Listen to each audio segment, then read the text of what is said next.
Assalamualaikum warahmatullahi wabarakatuh. Selamat pagi pemirsa NTB1. Podcast kita kali ini dengan Muhammad Eri Satriawan SHMH. Beliau adalah Ketua Aliansi Masyarakat Anti Mafia Tambang ya. Anti Mafia Tambang Kabupaten Sumbawa Barat. Tapi gerakannya sudah menasional. Jadi kita tahu 5 bulan terakhir Aliansi Masyarakat Anti Mafia Tambang itu melakukan aksi mulai dari KSB, Mataram sampai dengan Jakarta. Nah, apa saja yang sedang mereka advokasi dalam aksi-aksi mereka, kita bertemu langsung dengan Bang Eri Satriawan SHMH. Nah, Bang Eri, kita mengikuti dari Mataram, dari NTB, aksi-aksinya baik dari Sumbawa Barat terakhir kemarin. Kemudian aksi yang sebelum-sebelumnya juga lumayan menggetarkan ya, di Komnas HAM, sampai kemudian kami memantau ada RDP juga di DPR RI terkait dengan kisruh, salah satunya adalah dana CSR di PT AMNT, Aman Mineral Nusa Tenggara. 5 bulan aksi buat gerakan-gerakan ini kan bukan waktu yang pendek gitu. Ini waktu yang panjang, butuh nafas panjang. Sederhana pertanyaannya Bang, nggak capek Bang selama 5 bulan aksi ini Bang? Siap. Sebelumnya saya ucapin makasih ya buat NTB1, buat Bang Aris yang sudah beri kesempatan buat kami hadir di sini. Jadi salam hormat juga dari teman-teman amanat. Jadi selama ini juga kami melihat NTB1 cukup konsisten menyuarakan tentunya secara berimbang apa isu-isu yang kami angkat. Nah, terkait dengan pertanyaan Bang Aris tadi ya, apakah nggak capek? Saya pikir manusiawi ya. Tentu ada rasa lelah, ada rasa capek. Tapi dalam konteks perjuangan kami sudah sepakat dengan teman-teman bahwa perjuangan ini untuk Kabupaten Sumbawa Barat, sehingga rasa capek, rasa lelah itu saya pikir terobati dengan tersendiri dia Bang. Jadi demikian Bang. Oke. Salah satu yang advokasi adalah dana CSR. Selain itu kan ada soal ketenaga kerjaan, ada soal tiling dan sekelumit masalah di PT AMNT. Tapi kami coba lebih fokus pada isu CSR, karena ini menyangkut dana publik, dana masyarakat. Nah, menurut amanat yang kami lihat ada ratusan miliar, ada jutaan dolar dana CSR yang harusnya diguyur untuk masyarakat KSB, tapi sampai hari ini masih jadi pertanyaan-pertanyaan terus. Nah, dalam catatan kami itu ada 102 miliar dana CSR tahun 2022. Ini data yang kami peroleh dari hasil RDP. Jadi data AMNT yang diungkap di RDP DPR RI ada 102 miliar dana CSR tahun 2022.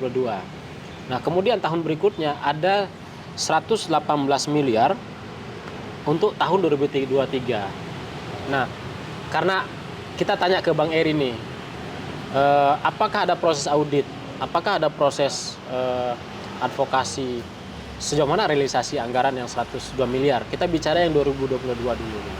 Baik, sebelum saya menjawab pertanyaan Bang Aris, perlu kita garis bawahi terlebih dahulu.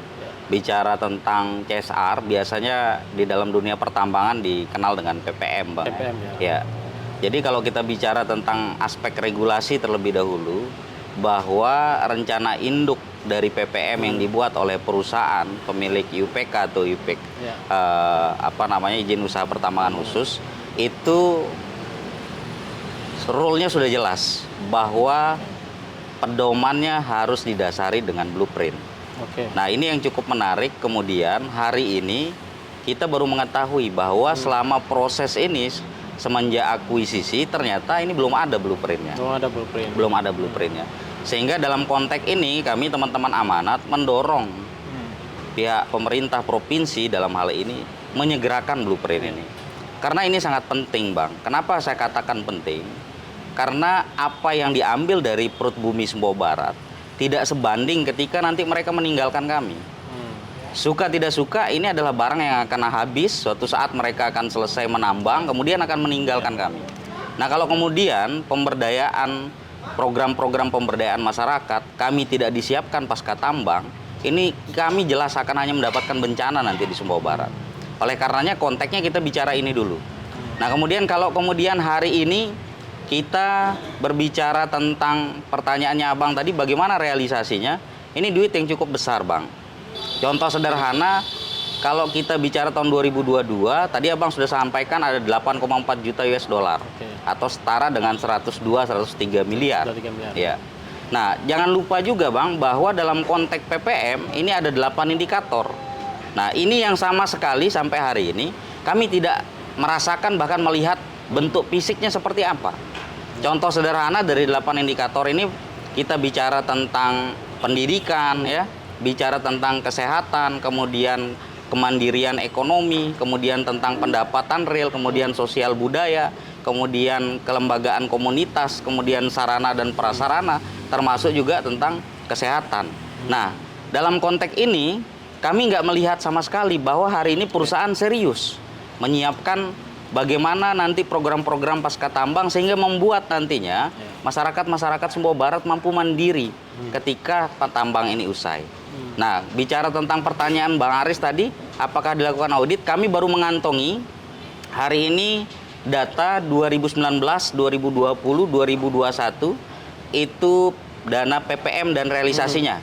Yang saat ini sedang proses kami konversi ke rupiah dan segera akan kami publis ke masyarakat. Ini belum muncul angka belum ya? dipublis.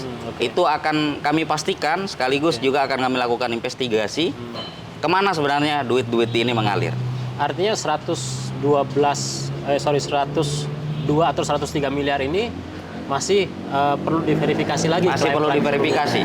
Karena kalau bicara tentang klaim mereka, itu mereka sudah mengucurkan 102 miliar ya, betul. Dari 132 miliar ya. Ini kalau bicara klaim. Tapi data yang ada di kami saat ini baru sekitar 1,6 juta US dollar atau baru 25 miliar tahun ini yang baru direalisasikan. Berarti 2022. Di 2022. Dan ini nanti akan kami verifikasi lagi terkait misalnya klaim ini apa saja yang tidak kami miliki. Kemudian apa yang sudah diklaim, kira-kira kemana saja barangnya, bagaimana prosesnya, dan lain sebagainya. Termasuk pertanggungjawabannya ya? Termasuk pertanggungjawabannya. Termasuk hari ini kami juga sedang menyiapkan laporan. Memang ini agak panjang dan agak rumit, Bang. Karena kita harus berkoordinasi dengan para ahli ya, terkait misalnya penggelapan ini, dana PPM ini, ya apakah deliknya nanti bagaimana dan lain sebagainya. Ini sedang kami analisa dan kaji khusus. Dan insya Allah mudah-mudahan tidak dalam waktu yang lama nanti akan segera kami proses. Betul. Karena mungkin akan menjadi diskusinya adalah apakah dia masuk kewenangan pemerintah atau kewenangan aparat ketika ini menyimpang jika dia sudah masuk kepada dana Pemda. Betul. Ataukah sudah dilabel sebagai CSR, dia boleh disentuh oleh APH ketika dia bermasalah. Mungkin seperti itu mungkin Bang ya? Ya betul. Jadi begini, kadang-kadang ini juga kita agak miris ya, kemudian dibilang lucu iya juga begitu kan. Kadang-kadang hari ini kita selalu mendengar baik Pemkab Sumbawa Barat maupun Pemda Provinsi itu ketika kami berbicara tentang data selalu bicaranya bukan kewenangan kami. Tapi ternyata ada fakta juga yang kami temukan bahwa ternyata penyaluran juga atas pengetahuan Pemda dan Pemkab. Nah, ini kan sesuatu yang kontradiktif gitu kan. Satu sisi dia tidak bicara, ketika bicara kewenangan bukan wewenang begitu. Satu sisi dalam hal pemanfaatan ternyata menjadi bagian wewenang. Ini kan juga lucu juga. Karena dalam aturan dia harus terlibat dalam proses pengawasan kan. Betul. Pemda. Betul. Oke. Karena Abang tadi nyinggung terkait blueprint ya. Blueprint ini kami coba telusuri, itu kewenangannya ada di Pemprov. Pemprov dalam ini ESDM kan ya. Nah kemarin kami konfirmasi ke SDM, itu klaimnya blueprint itu baru proses penyusunan. Nah bagaimana menurut pendapatnya Bang Eri nih? Proses penyusunan sementara sudah ada realisasi 102 miliar. Itu gimana nih mengkaji ini? Gitu? Ya sekarang tergantung Bang ya, kita mau bicara dari aspek mana dulu ya. Kalau kita bicara tentang aspek regulasi, baik di Undang-Undang Minerba, kemudian di Permennya, kemudian di PP-nya, termasuk di Kepmennya, itu sudah jelas sekali bicara tentang PPM itu wajib. Kalau bicara hukum wajib ini tidak boleh tidak. Ya. Maka kalau Amanat hari ini berbicara ekstrim, klaim semua yang dilakukan hari ini Aman Mineral kosong saya katakan. Ya. Karena apa? Karena tidak sesuai regulasi. Artinya rule awalnya Sudah salah. ada. Betul. Jadi kalau ditanya hari ini apa harapan teman-teman Amanat, hentikan dulu itu. Kita bereskan dulu blueprint ini. Banyak orang-orang cerdas di provinsi ini yang bisa menyelesaikan itu. Mekanismenya juga sudah sangat jelas sekali di Kepmen 1824 tahun 2018 itu. Bagaimana kemudian pelibatan masyarakat. Kemudian kenapa harus berkoordinasi ya dengan pemerintah daerah, ya kabupaten kota, itu agar tidak berbenturan. Jadi kontradiktif juga apabila hari ini misalnya Pemda Kabupaten Sumbawa Barat mengatakan ini bukan wewenang kami, begitu kan? Tetapi ada fakta-fakta juga ternyata ada juga yang mereka ketahui bahkan penyalurannya misalnya tentu atas pengetahuan mereka seperti itu. Iya, iya. Oke. Kami juga sudah pernah konfirmasi ya ke pihak Amanat, bagian komunikasi di sana, Mbak Kartika Oktaviana. AMT maksudnya? Ya, di AMT. Ya. Akan ada proses carry over dari dana CSR yang belum dilunasi. Kalau dari misalnya dari 400 miliar, kalau realisasinya 200, berarti carry overnya adalah 200 miliar. Nah, ini yang menjadi pertanyaan besar juga pada saatnya nanti. Bagaimana proses carry over? Taruhlah realisasi carry over, tapi aturan induknya belum ada. Ya. Nah, ini bagaimana pendapat Bang Eri? Gitu? Jadi begini Bang ya, kadang-kadang kita juga bingung, misalnya hari ini kita anggap perusahaan tidak serius menjawab persoalan-persoalan sosial seperti ini. Coba bisa dibayangkan sekarang, apa susahnya hari ini perusahaan transparan saja, bahwa kami sudah salurkan sekian, ya, kemudian yang menerima adalah A, B, C, D, sebutkan namanya, kelompoknya apa, outputnya apa, berapa kelompok yang menerima, apa yang diterima, berapa duitnya. Disebutkan saja, nggak ada susahnya itu Bang. Ya. Makanya kalau kembali ke pertanyaannya Abang, kalau berbicara dari aspek regulasi, maka klaim yang dilakukan hari ini adalah kosong, tidak bernilai sama sekali. Karena tidak sesuai dengan regulasi. Ya please lah, jangan dibolak-balik begitu loh Bang ya. Oke, artinya, misalnya hari ini mereka satu sisi mengedepankan regulasi, di bab yang kemudian merugikan mereka tidak mau bicara regulasi, ya jangan dibolak-balik seperti itu. Kita coba komparasi nih Bang, komparasi antara ketika kita realisasi benar-benar realisasi ini CSR ini, Abang pernah nggak menghitung di KSB kita yakini masih ada stunting, masih ada, kemudian anak-anak yang butuh beasiswa itu masih ada. Nah kalau misalnya ini terrealisasi, berarti kan akan kelihatan guyuran CSR-nya ke berapa siswa yang bisa dikirim ke luar negeri untuk mendapat beasiswa misalnya, atau berapa kasus stunting yang bisa ditangani. Abang pernah nggak melakukan riset kemudian mengkomparasikan ini? Oke Bang, jadi kalau bicara tentang konsep besar, sebenarnya teman-teman Amanat kalau mau diajak berdiskusi, tentu kami siap Bang. Makanya kalau kemudian ditanya kepada kami, bagaimana pandangan teman-teman Amanat terhadap pengelolaan PPM ini? Ya. Saya menjawab sederhana, hari ini titik fokus dari Aman Mineral PPM hanya berbicara di 3 indikator. Yeah. Padahal regulasi berbicara 8 indikator. Itu yang pertama. Yang kedua, hari ini di PT Aman Mineral itu tidak ada departemen PPM. Ya. Ini mengelola duit besar yang kemudian sangat implikasinya dan asas manfaatnya sangat berdampak kepada masyarakat. Karenanya kami menyarankan kalau Aman Mineral mau serius kemudian mengelola SDM masyarakat Sumbawa Barat, buatkan dia departemen PPM. Sesuaikan nanti beberapa bidang itu dengan 8 bidang yang ada sesuai dengan regulasi. Tunjuk orang-orang lokal di sana menjadi manajer. Karena yang paling memahami dalam konteks bagaimana kondisi lokal adalah teman-teman lokal. Nah, kalau hari ini misalnya berbicara pendidikan saja Bang, dengan dana yang ratusan miliar, saya pikir tidak sulit. Di Kabupaten Sumbawa Barat itu hanya ada 8 kecamatan Bang. 10 saja per kecamatan, dikalikan 8, ada 80 orang setiap tahun yang mereka berikan pendidikan, beasiswa ya. Bila perlu keluar negeri Bang.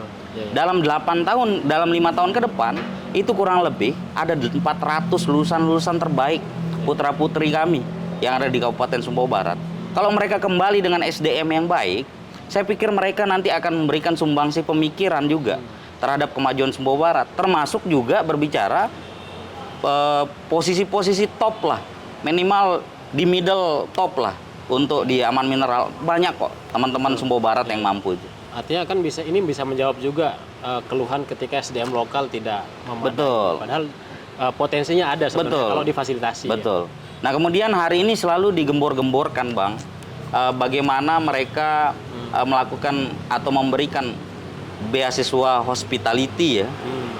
Iya, satu sisi kami bersyukur juga bahwa ternyata masih ada program. Tapi mohon jangan juga kemudian program ini dijadikan alat untuk kemudian mendapatkan keuntungan, tanda kutip ya. Apakah untuk pihak ketiga ataupun ada oknum-oknum yang kami duga bermain di sini. Misalnya hari ini, kalau mereka terus-terusan menyiapkan putra-putri Kabupaten Sumbawa Barat menjadi OB di hotel, menjadi koki ya, kalian paling tidak sekarang berpikir terbalik gitu loh. Hotelnya dulu kalian siapkan, kemudian kalian siapkan manajer-manajernya seperti itu kan. Karena ini sudah terlalu berlarut-larut. Saya pikir sumber daya terhadap hospitality tadi, bidang-bidang hospitality itu sudah cukup banyak. Karena kalian sudah lakukan itu bertahun-tahun. Atau misalnya kalian sekarang berbicara pariwisata. Nah kalian gembor-gemborkan bahwa ini nanti akan membantu dengan adanya akses bandara, sekalipun itu bandara khusus. Kalau kita bisa berkaca hari ini Bang kepada Gili saja, di Lambu Utara itu tidak ada bandara di sana Bang. Tapi pariwisatanya hidup, maju begitu. Karena apa? Karena prasarana dan sarananya siap. Ini jangan dibolak-balik. Sekarang kalau kita bertanya di Sumbawa Barat mau kemana, justru jadi tanda tanya. Karena Abang mau ke pantai, misalnya A, B, C, ya sarana prasarananya jangan-jangan Abang nggak ada toilet di sana. Jangan-jangan nggak ada UMKM yang hidup di sana. Nah misalnya bicara tentang kemandirian ekonomi Bang, apa susahnya hari ini Aman Mineral misalnya, panggil konsultan terbaik, kalau nggak ada di lokal panggil yang terbaik. Kalian coba konsepkan bagaimana kira-kira UMKM di Sumbawa Barat ini bisa hidup. Entah nanti membuatkan sentral UKM di setiap kecamatan begitu kan. Di sana nanti ada fasilitas olahraga, ada fasilitas bermain anak-anak begitu. Kemudian disiapkan lapak-lapak untuk UMKM. Saya pikir ini bukan hal yang sulit, ini hanya persoalan Anda mau atau tidak mau begitu. Jadi seperti itu Bang. Siap. Oke. Bang Eri, ini juga agak sensitif ya pertanyaan, tapi harus terklarifikasi juga karena namanya gerakan tentu ada cobaannya ya, ada godaannya, ada rintangannya. Pertanyaannya adalah siapa di balik gerakan ini? Jadi siapa di balik gerakan amanat ini? Jadi ini bahkan pertanyaan liar itu sempat muncul di pesan berantai yang juga nyampe ke kami. Nah, mungkin lewat NTB 1 Bang Eri bisa memberikan klarifikasi kepada publik seperti apa sebenarnya visi dan target dari gerakan ini gitu. Baik. Jadi ini juga kesempatan saya terima kasih Bang ya, karena sebenarnya juga ini sudah kami jawab juga berkali-kali. Sebelum kami menjawab detailnya ke sana, kalau kemudian pertanyaannya siapa di belakang kami, di belakang kami adalah kepentingan masa depan masyarakat Sumbawa Barat. Itu jawabannya. Tapi kalau kemudian ingin diarahkan seperti pesan berantai, kemudian informasi yang beredar misalnya terkait pendanaan dan lain sebagainya, saya juga ingin berbalik bertanya sebenarnya Bang, kepada mereka yang hari ini kontra atau menyuarakan keras terhadap ini. Tolong saya dijawab, isu mana terhadap perjuangan-perjuangan yang dilakukan oleh amanat hari ini tidak berkesesuaian. Misalnya kita bicara, apakah hari ini banyak putra-putri Sumbawa Barat itu yang di blacklist? Apakah betul kemudian dana PPM atau CSR ini tidak terrealisasi secara maksimal, bahkan terkesan sangat tertutup? Apakah betul kemudian hari ini pengusaha lokal berjatuhan satu demi satu dan kita dipertontonkan di sana bagaimana kemudian perusahaan-perusahaan luar berdiri di sana ada ratusan?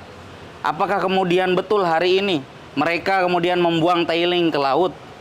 Apakah betul kemudian hari ini mereka tidak menyiapkan sama sekali program-program pasca tambang terhadap masyarakat Sumbawa Barat? Ini dulu dijawab, ya. Artinya kan terbuka ruang perdebatan sebenarnya. Betul. Kalau ketika Bang Eri munculkan tentang data realisasi, Betul. pertanyaan realisasi yang 102 miliar itu kemana? Mestinya kan ada yang mendebatkan ini ya. Betul. Sampai sejauh ini ada nggak yang seperti itu? Saya sebenarnya sangat menunggu momen itu, Malah Bang ya. ditunggu ya? Menunggu ya, misalnya ada yang kontra, Bung Eri dan teman-teman amanat itu datanya salah. Ya. Itu fiktif begitu. Bahkan berkali-kali saya katakan kalau misalnya Aman Mineral merasa keberatan dengan data-data yang saya publis atau tidak terpercaya, mereka merasa saya fitnah begitu, silakan saya diproses hukum. Saya dengan senang hati mempertanggungjawabkan perjuangan atas kepentingan Sumbawa Barat ini. Nah, kemudian kalau misalnya bicara tentang pendanaan, Bang, jangan dilupa bahwa teman-teman amanat hari ini juga tidak semuanya itu tidak memiliki pekerjaan. Contoh sederhana, saya hari ini ya kebetulan kita lawyer begitu, Bang ya. Ada juga hari ini yang sudah berjalan bahkan sebelum-sebelumnya kontrak-kontrak dengan beberapa perusahaan. Kemudian saya juga memiliki jaringan, teman-teman amanat juga memiliki jaringan yang nuraninya masih baik, masih peduli sama Sumbawa Barat, tokoh-tokoh Sumbawa Barat di luar. Kemudian salahkah kemudian kalau mereka membantu teman-teman amanat dalam konteks perjuangan ini? Ini saya bingung juga. Saya bukan pejabat publik ya. Yang diaudit itu sekarang yang teriak-teriak bahwa kami ini adalah misalnya provokator. Jangan-jangan mereka terganggu dengan apa yang kami suarakan hari ini. Ya jangan-jangan yang terganggu pejabat publik kan. Yang harusnya diaudit bukan teman-teman amanat, karena kami ini NGO, civil society, yang mestinya diaudit itu adalah mereka yang hari ini itu tidak mempertanggungjawabkan bahwa mereka punya tugas, punya tanggung jawab terhadap masyarakat, bagaimana kemudian dana-dana PPM CSR ini bisa terrealisasi dengan baik dan tepat sasaran. Jadi seperti itu, Bang. Jadi untuk Bang Eri dan pemirsa ketahui, sebelum podcast ini kami selenggarakan, kami sebenarnya sudah bersurat ke pihak Aman untuk menyandingkan. Jadi ada kontra, ada kemudian jawaban. Jadi kami sudah berusaha mengundang PT Aman, tapi sampai saat ini surat permintaan kami untuk podcast itu belum dijawab oleh pihak Aman. Jadi sebenarnya kami juga sudah menjalankan tugas jurnalistik supaya ini berimbang. Ya, betul. Artinya ketika Bang Eri mengeluarkan data-data itu dan itu dianggap tidak sesuai, mestinya harus ada bantahan. Betul. Nah, sampai hari ini kami juga masih menunggu dari pihak Aman untuk melakukan klarifikasi. Intinya ruang terbuka untuk Aman kami berikan. Nah, kemudian yang terakhir mungkin Bang, sampai kapan gerakan-gerakan ini? Apakah sampai sekarang target itu belum tercapai seperti yang disampaikan tadi? Atau memang ada expand lain gitu, ada target lain yang ingin dicapai dari aksi ini gitu? Siap. Kalau bicara sampai kapan, saya pun tidak bisa menjawab, Bang. Okay. Selama kemudian masih ada masyarakat Sumbawa Barat yang memberikan kepercayaan kepada kami untuk memperjuangkan nilai-nilai ini, kami akan terus berjuang. Itu yang pertama.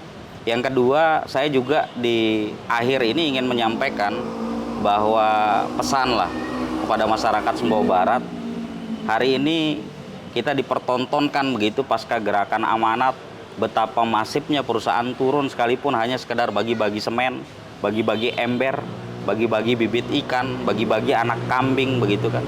Saya minta masyarakat Sumbawa Barat untuk kemudian kita jangan terpedaya dengan apa yang dipertontonkan hari ini.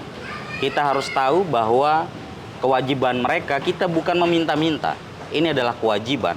Bisa dibayangkan tahun 2022 ada 132 miliar. Tahun 2023 ada 7,6 juta US dollar. Setara dengan 118 miliar. Ini barang mau dikemanakan gitu loh. Kalau kemudian kita cepat merasa puas begitu kan terhadap apa yang dipertontonkan tanpa ada transparansi, saya pikir kita hanya akan mendapatkan bencana ketika nanti tambang ini selesai. Apakah kemudian saya yakin perjuangan ini akan berhasil seperti pertanyaannya Bang Aris? Apakah akan melakukan ekspansi dan lain sebagainya? Saya masih hakul yakin, Bang, bahwa Allah Subhanahu wa Ta'ala pasti mempermudah perjuangan ini.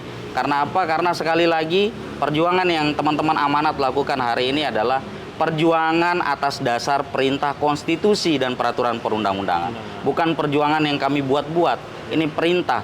Jadi kalau kemudian Aman Mineral menganggap misalnya atau membuat ada gerakan-gerakan yang kami duga juga itu adalah bagian dari desain seperti itu, menuduh teman-teman amanat hari ini tidak mendukung investasi, menjadi provokator, atau bahkan menjadi bagian dari mafia, katanya sempat beredar seperti itu. Saya katakan dan saya jawab di podcast ini begitu Bang ya, bahwa tuduhan-tuduhan itu sama sekali tidak mendasar. Amanat sangat mendukung penuh investasi ada di Sumbawa Barat. Ya, justru kami mendorong, misalnya sekarang smelter yang sudah diklaim 47% atau setara dengan 7,1 triliun, ya. Ya segera saja kalau memang mau diselesaikan, banyak kemarin yang daftar itu. Ada 4 ribuan lah. Janganlah dipersulit seperti itu ya. Nah, dalam proses itu pun sudah kami lakukan pengaduan. Mungkin nanti akan diproses. Kemudian yang menuduh kami provokator. Provokatornya di mana? Yang mafianya di mana? Jangan-jangan kami menduga provokator dan mafia sesungguhnya dalam dunia pertambangan hari ini adalah mereka yang terganggu dengan gerakan amanat. Karena apa? Karena apa yang selama ini mereka makan, mereka ambil hak-hak masyarakat, itu tidak tersalurkan dengan baik.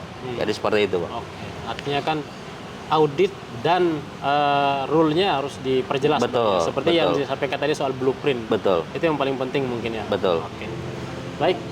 Terima kasih Bang Heri atas Siap. waktu dan Terima kasih, Bang kesempatannya. Aris. Semoga ini menjadi pencerahan buat kita semua tentang selama ini pertanyaan-pertanyaan tentang siapa sih di balik aksi amanat ini, kemudian apa yang menjadi visi misi gerakannya, itu bisa terjawab hari ini. Dan ini juga tujuan kami adalah mengedukasi publik bahwa kalau memang ada yang belum terrealisasi terkait CSR dan hak masyarakat, ini juga mestinya menjadi gerakan-gerakan masyarakat dan harus ada kesadaran dari pihak yang diberikan advokasi.